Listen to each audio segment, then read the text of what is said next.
Ek sê altyd, life is relationships. Dat is dan ook een van die boeke wat ek geskryf het, 'n hele klomp jare gelede, 'n boek wat lankal nie meer beskikbaar is nie, maar die lewe is verhoudings.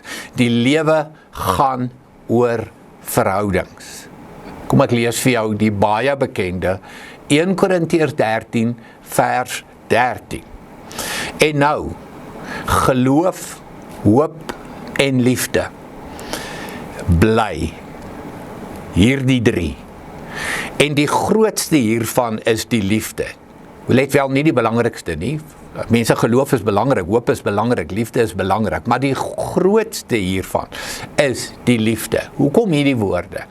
Om vir my en vir jou die belangrikheid te beklemtoon van verhoudings in ons lewe, want dis tog waaroor liefde gaan. Dit gaan oor 'n liefde vir God, dis 'n verhouding. Verhouding met jouself, daardie selfaanvaarding, daardie ek moet myself lief hê. Huweliksverhoudings, gesinsverhoudings, werksverhoudings.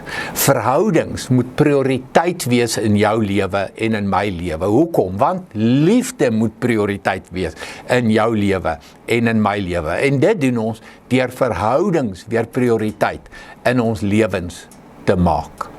En dit het alles te doen ook met ons tydsbestuur.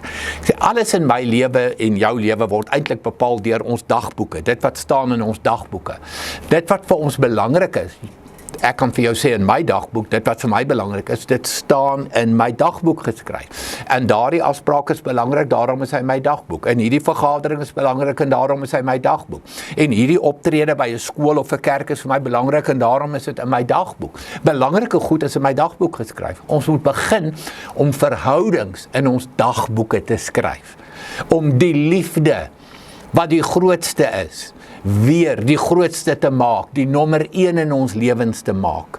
Kom ons skeep nie verhoudings af nie. Kom ons doen moeite met verhoudings in ons lewens.